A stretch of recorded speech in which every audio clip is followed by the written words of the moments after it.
রহমানের বান্দা, আল্লাহর বান্দা যারা হবে তাদের পরিচয় কি, তাদের মধ্যে কি কি গুণ থাকতে হবে, তাদের মধ্যে কি কি গুণাবলী থাকলে তারা আল্লাহর প্রিয় বান্দা হিসেবে গৃহীত হবে। সম্মানিত হাজিরিন, আল্লাহ সুবহানাহু ওয়া তাআলা সূরাতুল ফুরকানের শেষ 15টি আয়াতে রব্বুল আলামিন তার বান্দাদের গুণাবলী তুলে ধরেছেন। আল্লাহ সুবহানাহু ওয়া তাআলা তার বান্দাদের গুণাবলী তুলে ধরেছেন। আমরা তো সকলেই জান্নাতে যেতে চাই, আমরা তো জান্নাতি সকলেই হতে চাই। জান্নাতি হওয়ার জন্য এই 12টি গুণাবলী আমাদেরকে অর্জন করতে হবে।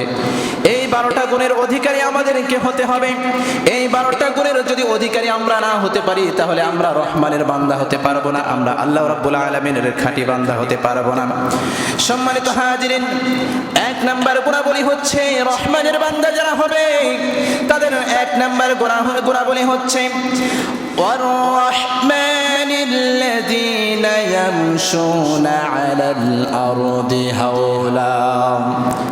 রহমানের বান্দার 1 নাম্বার গুণাবলী হচ্ছে পৃথিবীতে তারা নম্র ভদ্রভাবে চলাফেরা করবে, তারা উশৃঙ্খল হবে না, তারা শৃঙ্খলার বদ্ধ অবস্থায় থাকবে, কোনো গ্যাঞ্জাম তারা সৃষ্টি করবে না, কোনো গোলযোগ তারা সৃষ্টি করবে না, তারা শান্তিপূর্ণভাবে বসবাস করবে এবং সবরকারী হবে, মানুষের সঙ্গে সুন্দর ভাষায় তারা কথা বলবে।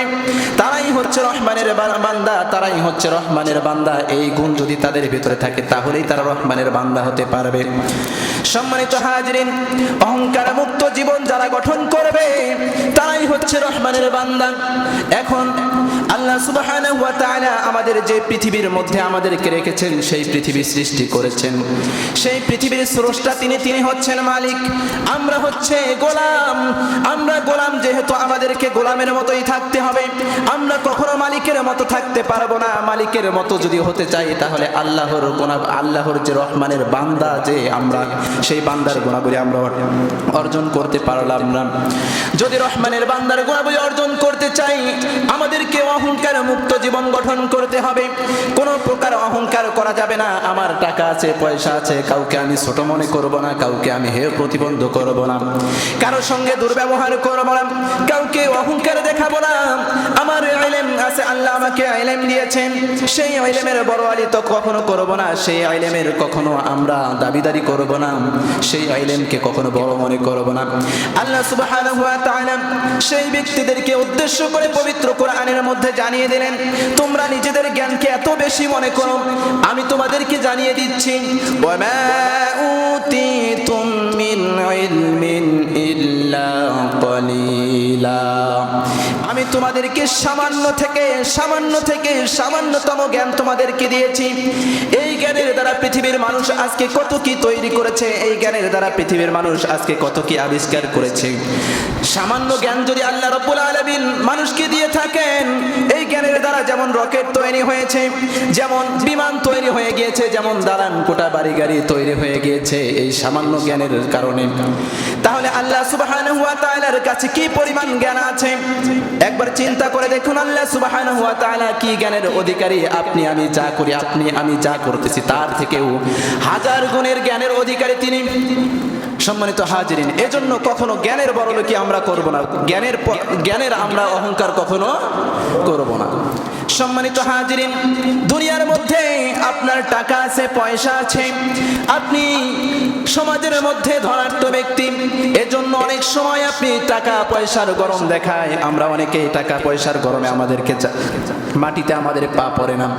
রব্বুল আলামিন যে টাকা পয়সা আপনাকে আমাকে অর্জন করার সুযোগ করে দিয়েছেন, যে টাকা পয়সা যে সম্পদের মালিক আমাদেরকে বানিয়ে দিয়েছেন, সেই শুধু তো আপনি গ্রামের মধ্যে বা এলাকার মধ্যে বা থানার মধ্যে সামান্য কিছু সম্পদ আপনার আছে, কিন্তু রব্বুল আলামিন এই পুরো পৃথিবীর মালিক আল্লাহ সুবহানাহু ওয়া তাআলা সেই অহংকারী ব্যক্তিদেরকে উদ্দেশ্য করে জানিয়ে দিলেন ওয়ালা তামশি ফিল আরদি মারহা। আল্লাহ রাব্বুল আলামিন সেই অহংকারী ব্যক্তিদেরকে উদ্দেশ্য করে বললেন, আমার জমিনে কেউ তোমরা অহংকারী করবে না, আমার জমিনে কেউ তোমরা অহংকার দেখাবে না। আল্লাহ রাব্বুল আলামিন পরবর্তী আয়াতে জানিয়ে দিলেন ইন্নাকা লান তাখরিকাল আরদা ওয়া লান তাবলুগাল জিবালু তুলা। আল্লাহ সুবহানাহু ওয়া তাআলা বললেন ইন্নাকা লান তুখরিকাল আরদ, তুমি তো কখনো জমিনের ফাটল ধরাতে পারবে না, তুমি তো কখনো জমিনের ফাটল ধরাতে পারবে না। ওয়ালান তাবলুগাল জিবালু তুলা, এবং উচ্চতায় তুমি কখনো পর্বত সমান হতে পারবে না। তুমি সম্পদের বড়লোকি করো, তুমি সম্পদের দাবি অহংকার করো, সেই সম্পদ তোমার কখনো পাহাড় সমতুল্য হতে পারবে না, উঁচু হতে পারবে না তুমি। সম্মানিত হাজিরিন, এজন্য আমরা তো সকলেই মানুষ, আমাদের কিসের এত অহংকার? আল্লাহ সুবহানাহু ওয়া তাআলা আমাকে পরীক্ষা করার জন্য কিছু সম্পদ দিয়েছে, সেই সম্পদের যদি অহংকারী করি, কিয়ামতের দিন সেই সম্পদ আপনার আমার গালায় সাপ আকারে, বিষাক্ত সাপ আকারে পেঁচিয়ে দেওয়া হবে। সম্মানিত হাজিরিন, এজন্য দুনিয়ার বুকে যতদিন থাকবেন কখনো সম্পদের বড়োয়ালি করবেন না, সম্পদের কখনো অহংকার করা যাবে না। সম্মানিত হাজিরিন, সাইয়েদনা লুকমান হাকিম তার সন্তানকে সুন্দর নসিহত করেছিলেন। তার নসিহত করে আল্লাহ সুবহানাহু ওয়া তাআলা এত পছন্দ করেছেন, পছন্দ করে আল্লাহ সুবহানাহু ওয়া তাআলা পবিত্র কোরআনের মধ্যে লিপিবদ্ধ করে দিয়েছেন। তার মধ্যে একটা নসিহত ছিল, তুসাইর হাদ্দাকা লিন্নাস। সাইয়েদনা লুকমান হাকিম তার সন্তানকে বললেন, ও আমার প্রিয় সন্তান, ও আমার প্রিয় ছেলে, তুমি কখনো কারো সঙ্গে গাল বাঁকা করে কথা বলবে না, অহংকার করে কারো সঙ্গে কথা বলবে না, সবার সঙ্গে নম্র ভদ্রতার সহিত কথা বলবে।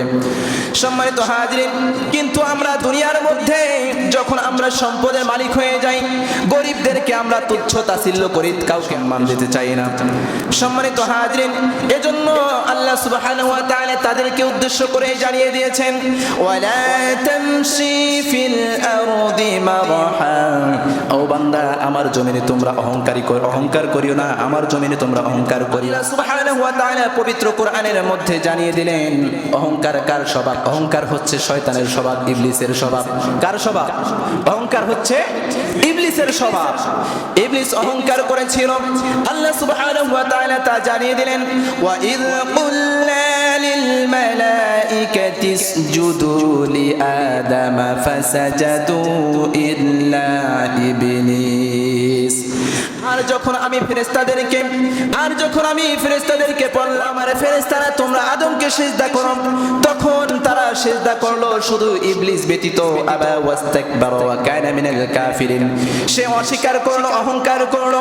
সে অহংকার করে বলল, আদম তো হচ্ছে মাটির তৈরি, মাটি হচ্ছে নিম্নগামী, মাটি নিচ পায়ের তলার মধ্যে থাকে, আর আগুন তো হচ্ছে ঊর্ধ্বগামী, আগুন উপরের দিকে উঠে আসমানের দিকে উঠে যায়, তাহলে আমি কেমনে তাকে নত হয়ে তাকে সিজদা করব? এই অহংকার করার কারণে আল্লাহ সুবহানাহু ওয়া তাআলা তাকে জাহান্নামী বানিয়ে দিয়েছেন। কি করেছেন? তাকে জাহান্নামী বানিয়ে দিয়েছেন। তার যত আমল ছিল সব আমল আল্লাহ সুবহানাহু ওয়া তাআলা বরবাদ করে দিয়েছেন। সম্মানিত হাজিরিন, এজন্য অহংকার করা যাবে? সম্মানিত হাজিরিন, ইবাদুর রহমান যারা হবে, রহমানের বান্দা যারা হবে, তাদের 2 নাম্বার গুণ হলো, ওয়া ইযা খাতাবাহুমুল জাহিলুনা ক্বালু সালামা। যখন তারা মূর্খদের সামনে আসবে, মূর্খরা যখন তাদের সামনে অন্য কারো সমালোচনা করবে, অন্য কারো গীবত গেয়ে যাবে, সেই মুহূর্তে তাদের সঙ্গে সুন্দর ব্যবহার করে সালাম বিনিময় করে সেখান থেকে তারা পাশ কাটিয়ে চলে যাবে, সেখান থেকে তারা চলে যাবে, কারো গীবতের মধ্যে তারা লিপ্ত হবে না।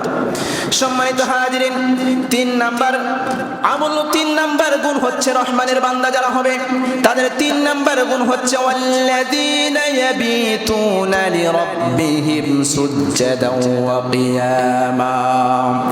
রহমানের বান্দা যারা হবে, তাদের 3 নাম্বার গুণ হচ্ছে তারা রাত্রিকালে আল্লাহর কাছে রত হবে, আল্লাহকে রাজি খুশি করার জন্য, আল্লাহর নৈকট্য অর্জন করার জন্য রাতের আধারে তারা নামাজের মধ্যে দাঁড়িয়ে যাবে, সিজদারত অবস্থায় থাকবে। কি করবে? সিজদারত অবস্থায় থাকবে। সম্মানিত হাজিরিন, দুনিয়ার মধ্যে যখন মানুষ ফজরের নামাজ পড়তে আসে, জোহরের নামাজ পড়তে আসে, আসরের নামাজ পড়তে আসে, এভাবে যখন পর্যায়ক্রমে 5 ওয়াক্ত নামাজ তারা পড়তে আসে, সেই নামাজের মধ্যে অনেক সময় লৌকিকতা চলে আসে। কিন্তু রাত্রিকালে যখন মানুষ ঘুমের মধ্যে নিমজ্জিত, সমস্ত মানুষ যখন ঘুমিয়ে যায়, তখন কোন বান্দা যদি তাহাজ্জুদের জন্য দাঁড়িয়ে যায়, নামাজের জন্য দাঁড়িয়ে যায়, আল্লাহর কাছে সিজদা করে, তখন কোনো লৌকিকতা থাকে না। সেই সিজদার মধ্যে তার লৌকিকতা থাকে না, একমাত্র সেখানে উদ্দেশ্য থাকে, সে আল্লাহকে খুশি করবে, আল্লাহর নৈকট্য অর্জন করবে, এই উদ্দেশ্যে সিজদা করে।